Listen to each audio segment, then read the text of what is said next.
possession. Taking the handoff. Off to the right, it's intercepted! And this was the moment where I realized it was going to be a long-ass day for the Argonauts.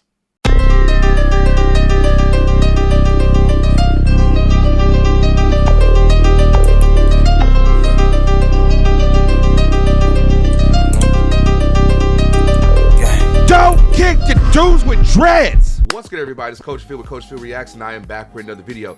It is time. It is time. It is time. We are here. I touched down around 1:30, 1 o'clock, whatever, and I am very, very excited to be able to react to the East and West Finals in the CFL. Now, I was able to experience the West Final between BC and Winnipeg. We'll get to that video next, but I was able to watch on the big screen from the beginning all the way near the end of the East Final, because they had it on the big screen between the Montrealalouettes and the Toronto Argonauts, the reigning and defending Grey Cup champions. Boy, I tell you, there were so many people at IG Field that were preying on the downfall of Toronto, just praying. And I kept telling folks, Montreal gonna steal this. Montreal's gonna steal this from them. And some people thought that I was tripping. They thought I was crazy because I wanted to go with Montreal. But you got to look at what they've been doing, man. They are the hottest team in the league right now. Their defense is showing that they are, if they could be potentially, when it's all said and done, one of the best second half defenses of all time. And I've seen a lot of CFL defense, man, but nothing like this, where the defense makes such a difference. After they got Sean, they got Darnell, Reggie extended, Dequoy showed what he's been doing for a while, but this was his big, he popped off this season, man. Beverett and just everybody on that defense, but also the offense had to show up, and they had to make things happen. Whereas with Toronto, does 16-2 really matter?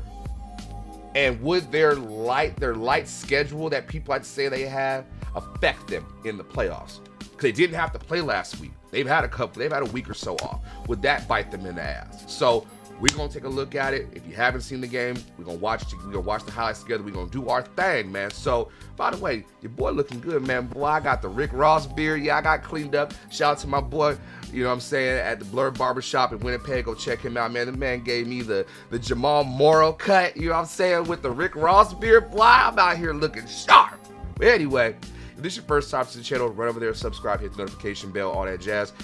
We got memberships. Now, I did post in the community, do a community post here on the channel about editing certain videos and then also having the uncut version. So if you want the uncut version with a few different twists and turns in the video that I can do for just membership, join the membership clip. You know what I'm saying? If you want the edited, bleeped out stuff, I'm gonna post that for everybody on the channel. So if you want to see the uncut version, join the membership, all that fun stuff. It's not that much. Like the lowest is like $2.99, because I want to be able to give you guys the authentic me, but I also want to be able to still post for everybody that don't really like cussing. So I'm gonna make it clean. I'm gonna clean it up a little bit because, you know, I got kids watching. But yeah, and if you want a t-shirt, it'll be down in the description box, and also the Google form will be in the comment section. So without any further adu, let's get to the video, y'all. All right, we out here. We outside with it. It's going to be, oh, man. They sold out. That is one of the biggest crowds they've ever had at BMO. All right, AJ got the ball. This was scary. AJ was starting to turn up right here early on. Here we go. Chad right there. Good throw. Come on, Reggie. You got to wrap up on that. Down to the 36. Opening drive Argos. Eastern final. The fake. And the throw to the right. This kind of was scary a little bit. Now they get in the red zone. Right, now watch right here. Dequoy's in the box. Do you know how damn hard it is? Let's watch. Right here.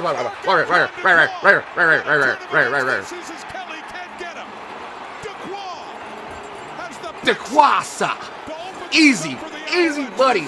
Do you know how hard it is to go from inside the box in the middle, shading over the A gap to get to the flat, break on the ball at a very precise angle, and take it to the crib? Now that, for all you couch potatoes, you dudes that want to sit there and think, oh, I could do that. No.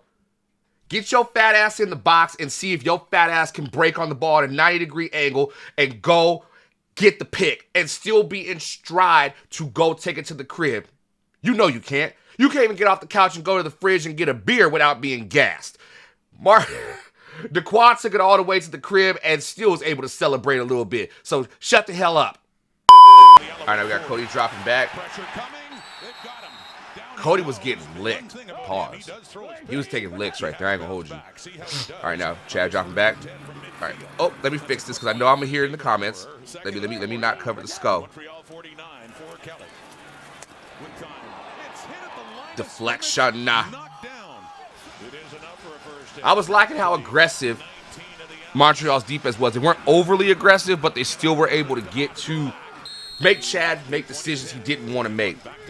Make him uncomfortable. That's something I've been preaching on the channel. Make your quarterback come. But oh my God. All right, now 7-0 right now. AJ swiveling right there in the flat. And we just got to he's a hard dude to tackle. You got to gang tackle. This was crucial. Big Bro with the stop, but the unit, DeQuan, shot everybody, Beverett. Oh my God. Look, when that happened, everybody knew the sneak was coming. But to watch, if you go back, let's go back for a quick second. Let's just look at how they're playing it. Let's just watch real quick. This is gonna be one of those little. We're gonna have a little few breakdowns. We're gonna break it down a little bit. All right, watch. Now they tried to catch him off guard with the quick snap, but look how everybody's playing it right here. Everybody, I'm gonna slow it down real quick. We're just gonna break it down. That's the quality. I'm so infatuated with it. We're gonna turn the sound off real quick too. Now watch. Darnell went over the top. Now, I know in NFL, they don't really like you going over the top, but still did something happen. DeQuan's still in the cut. DeQuan's still there. But Sean got back there. Oh, my God, I fucked up. But everybody got in on the tackle. Stood him up.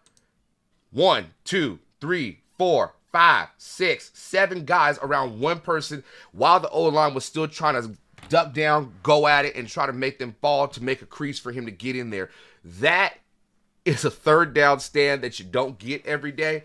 But in the playoffs, in the East Final, you got to make those plays. And I like that Montreal made that play. So hats off to them for that one, man. That is quality playoff defense right there.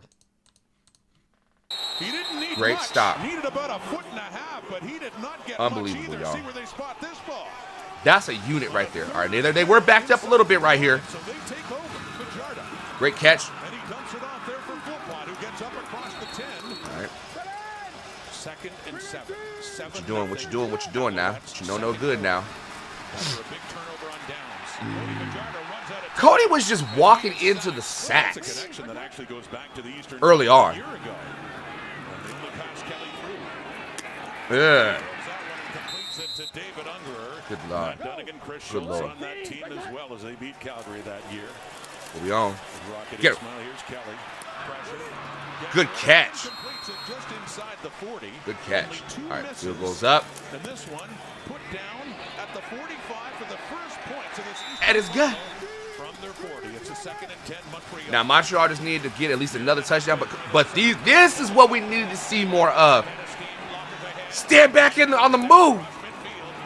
And then in the first drive of the second half, stand back broke open. Right, here we go. 52-yard touchdown. Let it go. Dig, little check down. All right. Got a field goal attempt right here by Cote. Good. The Argo offense under 2 minutes to go until Go. halftime. 10-3, second quarter. And that's Tavares Daniels. Has been very good for the most part, but so too. Break on it. Got to wrap up. Darnell was a madman out there with tackling. After the 6-yard carry, a 2nd and 4 at the Argo 51. There you go. Under a minute to go. 3-step drop. Get it out. These are the moments with Cody where I just get frustrated. It's not that Cody's not a good quarterback. It's Cody does certain things at times where When the pressure's coming, he'll just throw it. But it's the type of throw that he makes under pressure. It's not even like a duck. It's just like that. And it's slow getting there. So that gives the DB a chance to get downhill and get the ball. Because the receiver has to stop and come back and readjust. And most of the time, when he's coming back, he's already off balance trying to get it here because the radius of the ball, of the catch radius, I gotta go, you're throwing it behind me. Like I gotta lean back. And this dude's coming downhill. So he's got the advantage. But some of the interceptions Cody just throws, I don't know. I don't know sometimes. What do I know? A pick is a pick. All right, what's Chad doing? What's Chad on? Hey, bro, what the sack and the strap? Down with it! You ain't gonna sit there. You ain't gonna sit there and act like Sean isn't a difference maker. I think it was a stat they said in like the 15 games that he's 12. It's like he's had 12 sacks in the 15 games he's played. I think that's what the stat is. Correct me if I'm wrong in the comment section. They had it up on the. They pulled it up during the game. But tell me that ain't a difference maker, though. Tell me that you can't sit there and say Sean Lemon didn't change the motion of this defense, man, and the trajectory of where they're going. So I don't want to hear nothing. I'm gonna talk my shit because Big Bruh made play. He told me he was gonna do it, and he did it, and I'm very happy with that. All right, Cody, keep the and then collapse in the pocket. Oh, my God. All right, what are we doing? Great stop. Somebody got to do something. About to be starting something. Reggie!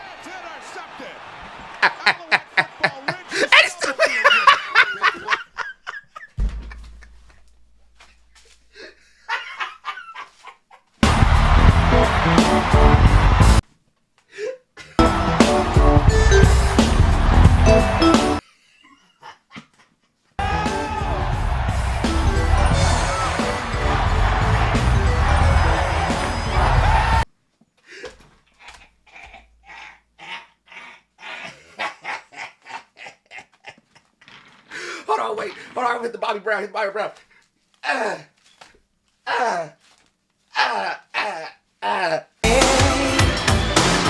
make for love.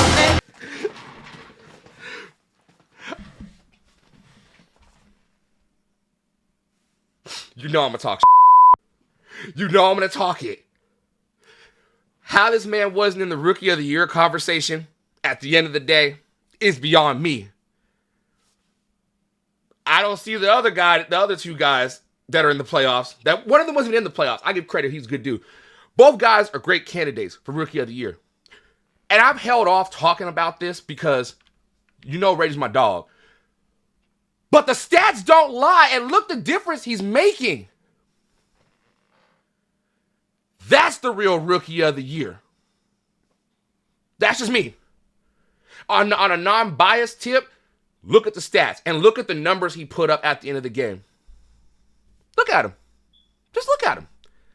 I want to hear people say, you can't say nothing about Reggie Stubblefield. You can't tell me Reggie Stubblefield didn't deserve to be in the conversation. And I'll take that to my grave, that Reggie should have been one of the finalists out the East, if not the finalist out the East for Rookie of the Year. But you know, don't nobody want to hear that. Let's get back to the video. By the Alouette rookie. So now it's on the Montreal offense. Cody cutting up now. Defense is giving them. There's Tyson Philpott. All right, in the red zone again. First and 10. Show me something. Oh, God. That's like 5 sacks already. Come on now. Cote. And it's good. We have a major foul. Roughing on the center. Throw number 2. We're gonna go but why would you? Automatic first down to Montreal. All right. Got him. Rolled him. Touchdown. For Tyler Sneed. And the Alouette offense finally does take advantage of the good fortune. Beautiful. Right. Watch it. Underneath him. and still was able to score. That's tough. Kelly. Got him. Tipped. Ugawak, I like him. Swats it away. Four-man rush on Kelly. He has Oh, God. What are you going to do? Mustafa Johnson chasing him as he... Wait. Hold on. No. Go back. I just want to know, why would you make this throw? This is a point in the game where you're just trying to do anything and everything to get your team back into it. And you're going to throw it into the coverage like that, though? But why? Like, chat, why? Like, I know people don't like to sit there and say, oh, well, you can't talk about a quarter. Yes, I can. Yes, I can. Because there's some things in situations where you just don't do. There aren't that many quarterbacks that can do that, and they know they can't do it because you are throwing to the left, you're going to the left, and you're trying to throw it, boom, that way. You have to be a monster to be able to do that.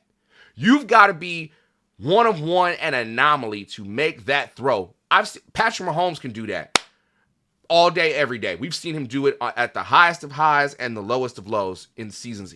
Games don't even matter. He can make that play. That's not your game. And I know sometimes quarterbacks try to force things because they're down. I mean, they're down 14 points.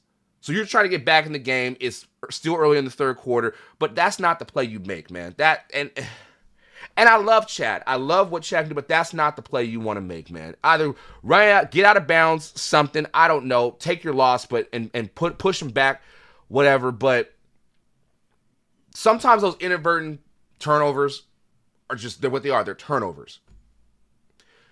Right, wrong, or indifferent, it was a boneheaded turnover. The Alouette offense again in the Argo zone inside the Toronto 50. Fajardo. Darius Pickett coming. Cody, why? The line got to sure up, man. Defense has had an answer to just about every. All right, we'll be on. Kelly with time. Wanted to chuck it deep. Oh, my God.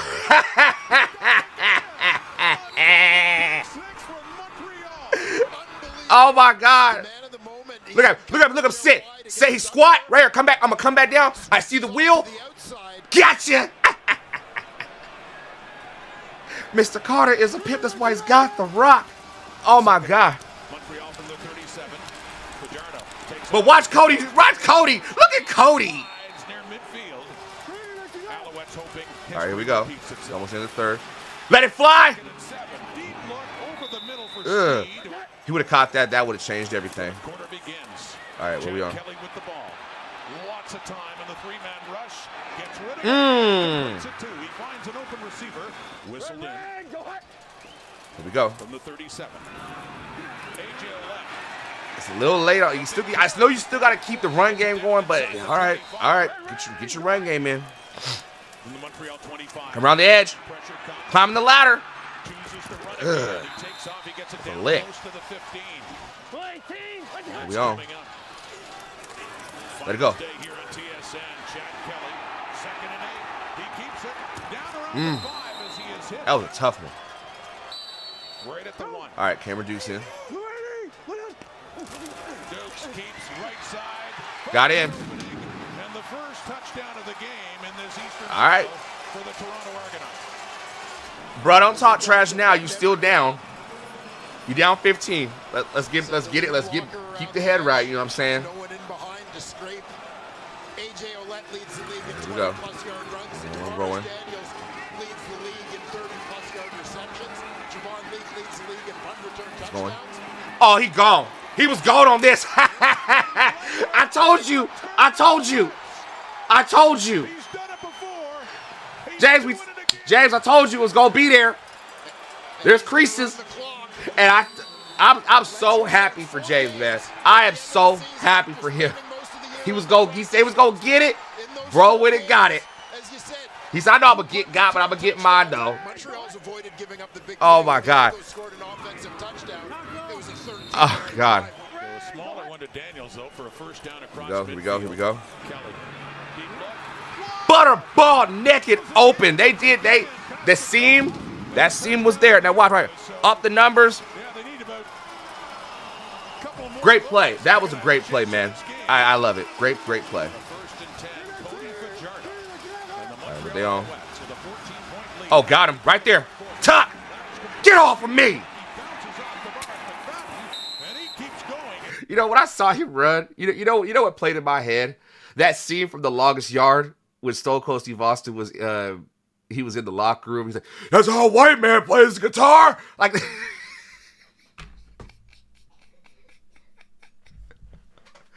and I think that, and I'm in my mind, that weird adult ADHD mind of mine. I swear to God, I think I would love to have heard what he said when he took the hit, because I think in my mind he probably said to him,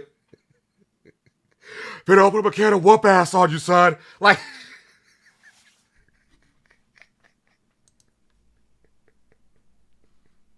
y'all ain't gotta find this funny to me. It's funny to me. I think this funny. That's what I be thinking when I'm watching this. So let's keep going.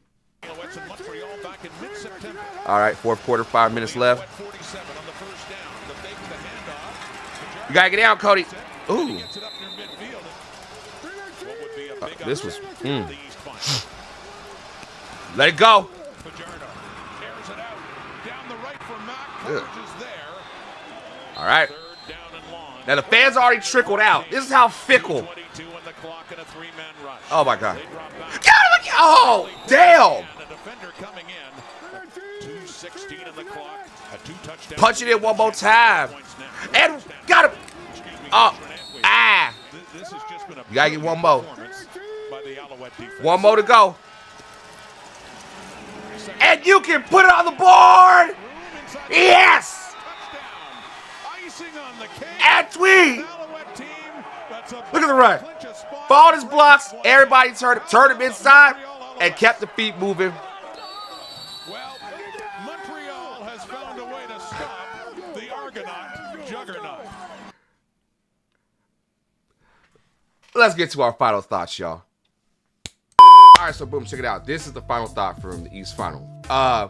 Montreal has been slept on. I said it on Twitter. Everybody slept on Montreal.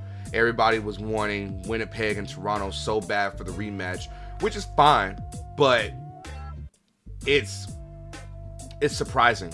And I mentioned it a few weeks ago about how everybody wants that marquee matchup, but then why not create something brand new? It could be great if we saw Montreal and BC. That's a top defense against a top offense, you know what I'm saying?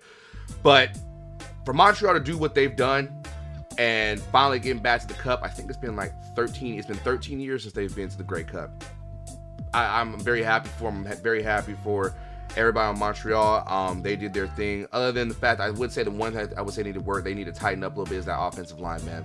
That line has got to tighten up and protect Cody at all costs, man. Playing in the Grey Cup, you gotta everybody gotta be on the same page. Everybody got to. This is your one chance, and you got to make it happen. So hats off to Montreal for doing their thing, man. Now, as far as Toronto goes, I was very surprised, but I wasn't surprised at the same time. People like to talk about strength of schedule. People like to say, "Oh, you got to be battle tested. You got to go through the doldrum, and you got to have a hard schedule." That's true, but I think with Toronto, a lot of it was. A lot of pressure was put on Chad, and Chad still is growing as a quarterback. Now, I'm not going to make excuses and sit here and say, "Oh, it was his real first, run through the playoffs and blah, blah." That don't matter. You're paid all that money, do your thing. Now, is there places where they could have been better? Like the interceptions, Chad did that. We got to hold him accountable for that. Those interceptions were just not the move. Especially the one we threw doggone cross body. Bro, we're out of bounds. Take your loss on the possession and just do what you need to do to get it back and make it better. So, decision making with Chad has got to get better. I think when they were really down. They were 14 points. They were still trying to run the ball and establish the run, which is cool. But you got to mix it up. You got to mix up that play calling, man, a little bit in certain situations like that. When they were already close to the red zone, they were still trying to run it. AJ can run it, but that's going to take more time off the clock. You got to think. Man. You're playing from behind. Don't play from behind. Don't play to lose, play to win. And that's just what it was. Defensively, I mean, Sean Oakman started off on fire. He had like 2 sacks already going inside the second quarter, but then it was like kind of took the foot off the gas a little bit. I think a lot of the coverage that they played, they did get an interception. Cody threw a pick, but didn't capitalize. They were at 3 forever. It wasn't until like later on when they finally got the touchdown to Daniels and they got the QB keep from Dukes. But I don't know. It just wasn't. It wasn't. Here's the thing. We could say a lot about. I think there was a lot of pressure on them. I think there was a lot of pressure just on Toronto in general because I saw people talking about 16-2. Was this the greatest team ever? That's a lot to live up to. I think we jumped to conclusion when teams have great records, we put an emphasis on the regular season because they did so well because the regular season is so long. But at the end of the day, you get to the playoffs, everybody's 0-0. What you gonna do? You either gonna go 1-0, 2-0, 3-0, or you're gonna go 0-1 or 1-1. Don't matter. The pressure was on. It happened. They lost. It doesn't negate who they are as a team. I think they just gotta rebuild. Not rebuild necessarily, like rebuild, tear it all down, whatever. They still got a great team, but off-season, take advantage of off-season, do all that. And lastly, I do want to say something about comments people were saying about Chad Kelly's leadership. And I want to make this very, very, very, very, very clear. Because people were trying to say, oh, that's why Andrew Harris didn't really mess with Chad because of his leadership skills, because he ran off the field after the game and didn't shake hands. Well, I've seen Tom Brady do the same thing. And he's kind of vilified for it, but they say, oh, it's a competitor in him. No, you gotta stand on business and shake hands. You lost. It was what it was. Now, I hate when people speculate, and I hate when people talk like they know what goes on in the locker room in that situation. I say, oh, well, Andrew didn't really mess with Chad because he didn't like the way Chad led. We don't know that, and we don't know what Andrew Harris is thinking. Now that he's hung up the cleats, he's retiring. Obviously, great career, Andrew, Hall of Famer. Is gonna be. They're gonna have your bus ready for you, man. And best of luck to everything you're gonna do after football. But we can't sit there and speculate that, man. I hate when people do that. I really do, because you don't know that. Everybody want to be a damn insider and project stuff and cause problems when there really probably ain't a problem. It's just people running out of the mouth. That's like the Bo Levi thing last week when people were talking about what Bo said. What Bo said was true. There's truth to what he said. I hate when they sit there and like, oh, when players voice their opinion, you're not supposed to say that.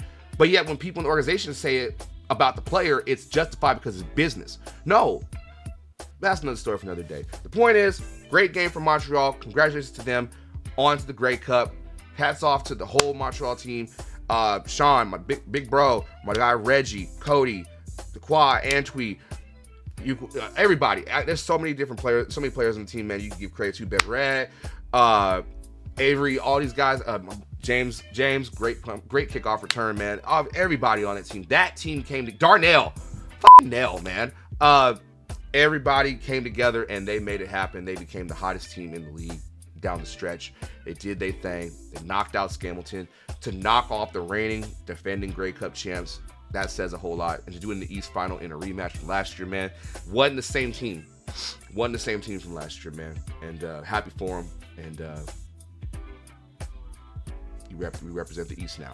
So, we're going to move on to the West Final, y'all. I'm going to do that one. And, I do got one thing to announce.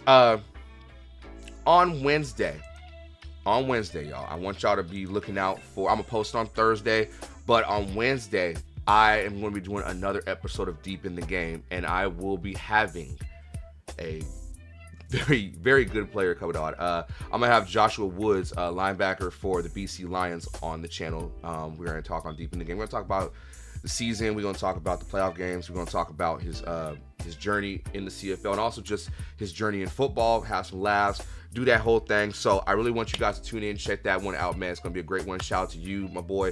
Thank you so much for being able to come on the channel and tell your story and do that thing. So y'all be on the lookout for that one on Wednesday. And yeah, we're going to move on to the next one, y'all. So remember, continue to be great, strive for greatness, all that jazz, and always remember. That's how a white man plays guitar.